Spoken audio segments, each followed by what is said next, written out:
अस्सलाम वालेकुम जी, welcome back to my channel. कैसे हैं आप सब? मेरे चैनल में आप सबको खुशामदीद और दुआ है कि सब बिल्कुल खैरियत से हों। तो जी फाइनली आज मुर्तज़ा का लास्ट पेपर है और अल्हम्दुलिल्लाह से सारे पेपर हो गए हैं। तो आज लास्ट पेपर था ना, तो इसलिए स्कूल से मैसेज आया था कि बच्चों ने कलर कपड़ों में आना है। मुर्तज़ा रेडी होके बस निकल रहा था स्कूल के लिए ही, और मुर्तज़ा तो चला गया, लेकिन ना मुर्तज़ा के जाने के बाद 1-1.5 घंटे बाद अरीबा को भी जाना होता है। तो अरीबा का भी आज पेपर था बायो का, तो उसे छोड़ने के लिए फिर मैं गई। और ना यहाँ पे एज़ यूजुअल हम लोग जल्दी आ गए थे, तो अरीबा बैठी हुई थी स्कूल के बाहर ही। ये कॉलेज भी है, स्कूल भी है, और अरीबा यहाँ पे बैठ के ना रिवीजन कर रही थी। कह रही थी अभी मैं चली जाऊँगी अंदर। और आज मुर्तज़ा तो आ गया था स्कूल और हनान सोया हुआ था, क्योंकि आज सैटरडे को हनान को ऑफ होता है स्कूल से। तो आज मैं अकेली ही आई हुई हूँ अरीबा को छोड़ने के लिए।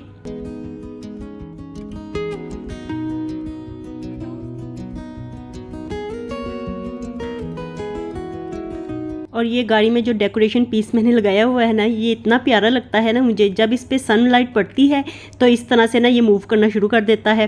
तो मैं इसको ही कैप्चर कर रही थी, बड़ा अच्छा लग रहा था। धूप हल्की हल्की ना इसके ऊपर पड़ रही थी। तो मैं रीबा से इस वक्त कह रही थी, रीबा जाओ अब बस करो, कितना तुम रटे लगाओगी इस वक्त यहाँ पे बैठ के। क्योंकि ना आज ना मुझे हनान के स्कूल भी जाना है। अभी 1 घंटे बाद मुझे दोबारा से यहाँ पे ही आना है। इससे थोड़ा सा फासले पे ना हनान का स्कूल है, तो आज उसकी ना पेरेंट टीचर मीटिंग है। इसलिए भी मैंने अभी हनान को नहीं उठाया था। मैंने कहा चलो थोड़ी सी नींद पूरी कर ले, फिर ना वापस आके तो मैं इसको उठा दूँगी। तो समर वेकेशन से पहले ना उन्होंने बच्चों की पेरेंट टीचर मीटिंग रखी हुई है, और इसमें ना वो मंथली टेस्ट लेते हैं स्कूल वाले, और फिर जो बच्चों की प्रोग्रेस होती है तो वो ना पेरेंट्स को बताते हैं। और अभी ना मैं भी इसी तरह से ही आ गई थी। मैंने कहा वापस आती हूँ ना, फिर फ्रेश होंगी और हनान को भी साथ में उठा लूँगी। तो बस इस वक्त मैं रीबा के जाने का ही वेट कर रही थी। मैंने कहा रीबा तुम जाओगी तो फिर मैं भी वापस जाऊंगी, अभी मुझे वापस भी आना है। और फिर ना इंसान सुबह के टाइम पे ना इतनी इंसान की हिम्मत नहीं पड़ती कि मुसलसल ही गाड़ी चलाता जाए। तो मुझे भी ना बड़ा ज़्यादा वैसे मुश्किल लगता है सुबह सुबह उठ के तो फ़ौरन गाड़ी निकालो और अरीबा को छोड़ने के लिए आओ।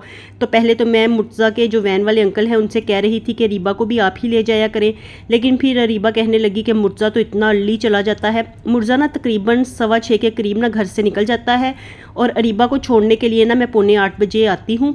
तो इतना टाइम का डिफरेंस है, तो इसलिए ना अरीबा ने कहा कि मैं आपके साथ ही जाऊँगी। इतना अर्ली जाके मैंने वहाँ पर बैठ के क्या करना है।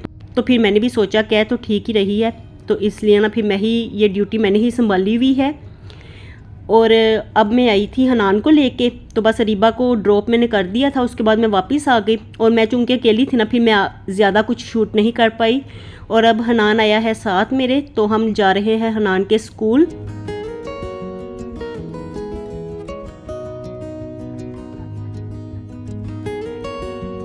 और हनान के स्कूल में ना आज सिर्फ 1 घंटे की ही पेरेंट टीचर मीटिंग है। मैं इस वक्त ना हनान से यही कह रही थी, मैंने कहा सब बच्चों के पेरेंट्स ने मिलना होगा 1 घंटे में, किस तरह सब टीचर्स के साथ मिलेंगे वो। तो हनान ने मुझे बताया कि 10-12 स्टूडेंट्स की आज है, और फिर 10-12 स्टूडेंट्स की बाद में है, कुछ की कल है। तो इस तरह से ना सब बच्चों की उन्होंने मैनेज की हुई थी। और जब हम लोग यहाँ पे आए ना, तो सड़क पे रोड पे काम हो रहा था खुदाई का। तो फिर हमने ना काफ़ी दूर गाड़ी पार्क की अपनी, और यहाँ से पैदल चल के ही हम लोग जा रहे थे स्कूल। और ये देखिए जी, ये है हनान का स्कूल। तो माशाल्लाह ना हनान का स्कूल वैसे मुझे बड़ा अच्छा लगता है, क्योंकि जब मैं हनान का एडमिशन करवाने के लिए स्कूल में आई थी ना, तो फर्स्ट लुक में ही ना ये मुझे बड़ा अच्छा लगा था। मैंने कहा इतना बड़ा स्कूल है ना, बच्चों का कॉन्फिडेंस भी डेवलप होता है ऐसी जगहों पे। वरना हनान को भी ना उसके फादर ने इकट्ठा ही रीबा के साथ करवाया हुआ था। और रीबा का स्कूल ना को एजुकेशन है, लेकिन बॉयज़ और गर्ल्स का कैंपस लहदा है। तो अरीबा तो वहाँ से पढ़ चुकी है, मुर्तज़ा भी पढ़ रहा है फ़िलहाल। और हनान को फिर मैंने यहाँ पे करवा दिया था, क्योंकि हनान ना थोड़ा सा शाय नेचर का होता था। तो मैंने कहा ये इसी तरह से ही शर्मीला शर्मीला रह जाएगा। तो यहाँ पे ना ये बड़ा है स्कूल, तो यहाँ पे इसका कॉन्फिडेंस भी आके यहाँ पे डेवलप हो जाएगा। और ना आपको पता ही चल गया होगा कि ये कौन सा स्कूल है। तो ये क्रेसेंट मॉडल स्कूल है शादमान में। और हमसे आगे ना हनान के क्लास फेलोज़ जा रहे थे, हनान मुझे बता रहा था। तो फिर हम लोग भी ना उनके पीछे पीछे ही चल दिए। हमने कहा जाके देखते हैं कहाँ पे मीटिंग हो रही है। और अब हम लोग आ गए हैं मीटिंग अटेंड करके, और वापसी पे ना फिर हम लोगों ने रीबा को भी पिक किया। और आज इस कदर मुझे ज़्यादा सर दर्द चढ़ गई ना, क्योंकि इतना ज़्यादा वहाँ पे रश था। चाहे 10-12 बच्चों की भी थी, लेकिन सारे पेरेंट्स भी आए हुए थे। और फिर ना एक टीचर के साथ मिलने के लिए ना फिर लाइन में लगना पड़ता था। तो 1 घंटा तो मुझे लगता है बहुत ही ज़्यादा ना कम था टाइम। तो बस घर आते साथ ना मैंने फ़ौरन से फिर चाय बनाई है।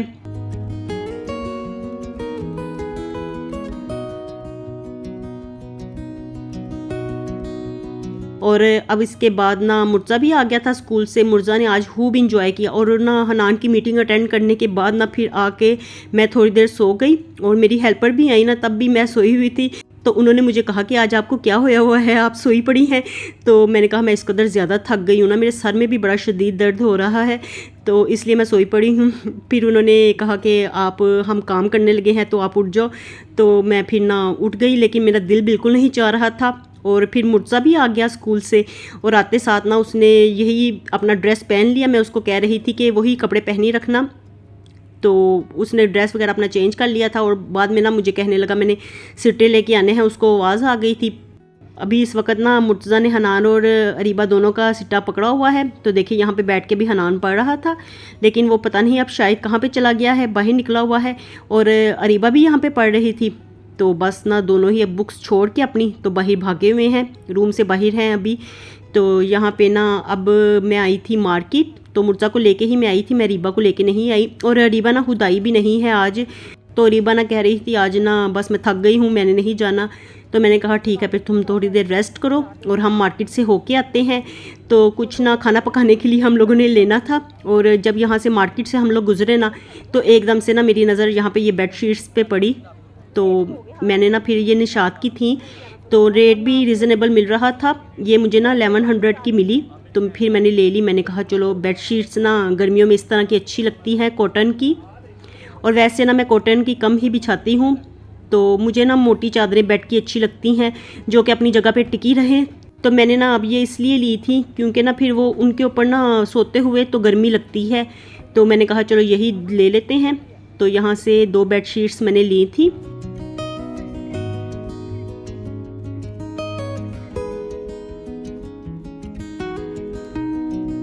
और यहाँ पे देखिए हनान और मुर्जा दोनों ही आए हुए थे मार्केट, और रीबा हमारे साथ नहीं थी, तो वो घर ही थी।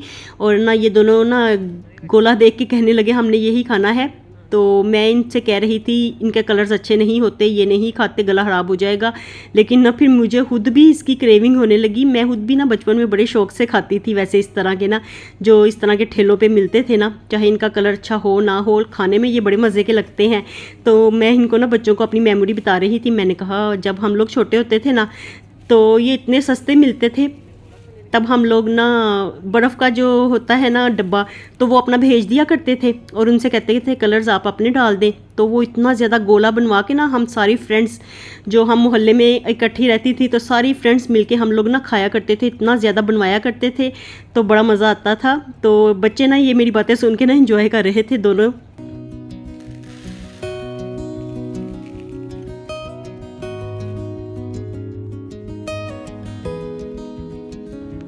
और अब हम लोग आ गए थे घर। तो अरीबा कहने लगी आप लोग मुझे अकेला छोड़ के चले गए थे। उसको पता नहीं था कि हनान भी साथ जा रहा है, उसने यही समझा कि हनान घर में ही है। लेकिन ना फिर हनान हमारे पीछे भाग आया, तो हम उसे ले गए। तो अब अरीबा कह रही थी जब हमने आके उसको बताया ना हम गोला खा के आए हैं, तो कहने लगी मैंने भी खाना था। तो ना बस इस तरह जिस तरह बच्चे ज़िद करते हैं ना, चाहे वो भी बड़ी भी हो गई है ना, लेकिन उसकी ज़िद ना पूरी बच्चों की तरह की ही होती है। वो फ़ौरन ही ना इस तरह से ज़िद करने लग जाती है बच्चों की तरह। कहने लगी मैंने भी खाना था। तो मैंने कहा फिर नेक्स्ट अब जाएंगे ना मैं तुम्हें भी खिला लाऊंगी। तो अब यहाँ पे मैं लेके आई थी चने की दाल, और आप पकाने की कुछ समझ आती ही नहीं है। और मेरा तो आज दिल भी नहीं चाह रहा था कि मैं कहीं जाऊँ बाहर लेने के लिए, क्योंकि ना इस वक्त भी इतना शदीद मेरे सर में दर्द हो रहा था ना, सुबह की सर दर्द चढ़ी हुई है और ख़त्म हो ही नहीं रही। तो मे बी ये इस वजह से भी है कि सुबह पहले तो मैं जल्दी उठ गई थी और फिर ना नींद ठीक तरह से पूरी भी नहीं हुई, और कुछ ना वहाँ पे घूम घूम के भी ना बस थक गई थी। तो कभी एक क्लास में जाना पड़ता था, कभी दूसरी क्लास में जाना पड़ता था, क्लासेस मिल ही नहीं रही थी, कोई इधर थी क्लास कोई दूसरी जगह पे थी। तो अब ना मैं फिर इसलिए चने की दाल लेके आई। मैंने कहा ये जल्दी पक जाएगी। तो चने की दाल गोश्त मैं बनाने लगी हूँ, तो जो मिक्स करके बनाते हैं ना, लेकिन ना इसको मैं मदानी के साथ मिक्स नहीं करूँगी, सिर्फ इसे मैं स्टीम लगाऊँगी और थोड़ी देर ज़्यादा लगाऊँगी। तकरीबन मैंने 15 मिनट की स्टीम इसे लगानी है।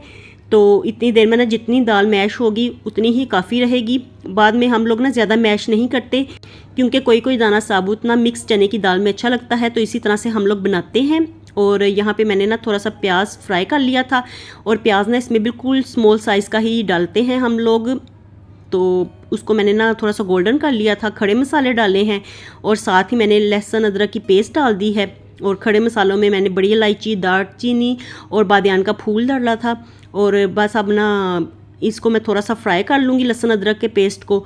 और साथ ही ना मैं इसमें चिकन डालने लगी हूँ। तो चिकन ना मैं इसमें वो डालूँगी जो मैंने गर्दने और ना विंग्स वगैरह ना मैं अलहदा कर लेती हूँ। चिकन जब भी लेके आती हूँ ना तो ये ना चीज़ें अलहदा कर लेती हूँ, और फिर ना दालें बनाते हुए ना वो इस्तेमाल करती हूँ। क्योंकि अगर चिकन कढ़ाई बनाओ ना तो ये चीज़ें बच्चे खाते नहीं हैं, पैसे ही पड़ी रह जाती हैं।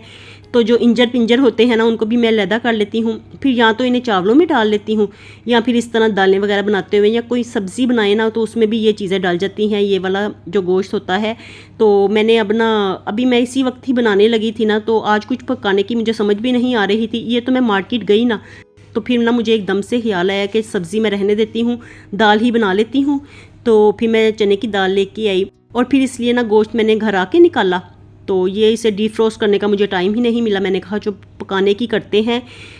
और अभी ना इस वक्त ना मुझे वॉइस ओवर भी करनी थी, और इसी वजह से ना आज मेरा व्लॉग लेट हुआ है, क्योंकि ना सारा दिन बस इसी तरह सुस्ती सुस्ती में गुजर गया। कुछ बिजी भी डे बड़ा था आज का, और फिर मुझे ना खाना भी बनाना था। मैंने कहा अगर खाना ना बनाया और वॉइस ओवर करने में लग गई तो फिर बाद में गैस चली जानी है, फिर खाना ना हमारा पकने से रह जाएगा। तो मैंने कहा चलो व्लॉग आज थोड़ा सा लेट डालेंगे और वॉइस ओवर बाद में करेंगे, तो खाना पहले पका लेते हैं।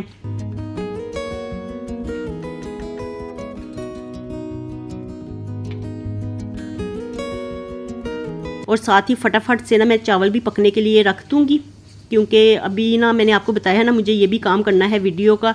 क्योंकि आजकल तो मैं डेली कोशिश करती हूँ डेली ही आपके साथ वीडियो को शेयर करूँ।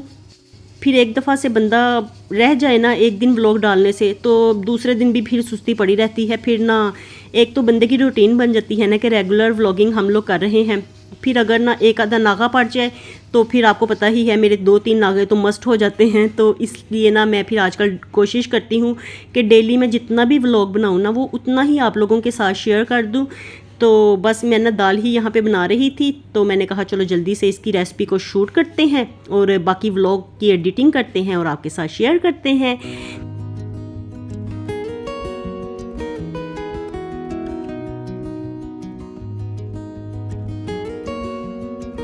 और अब मैं आपको दिखाती हूँ कि हमारे चावल भी बन गए हैं, दम आ गया था। साथ में दूध को भी मैंने बॉईल करने के लिए रखा हुआ था, और साथ में ये देखिए दाल भी तैयार हो गई है। तो इसमें ना मैं डालूँगी गरम मसाला, और चूँकि आज मैं सब्ज़ी नहीं ना लेके आई तो धनिया भी मुझे याद नहीं रहा, तो इसलिए ना बस गरम मसाला डाल के तो मैं दाल को फाइनल करने लगी हूँ।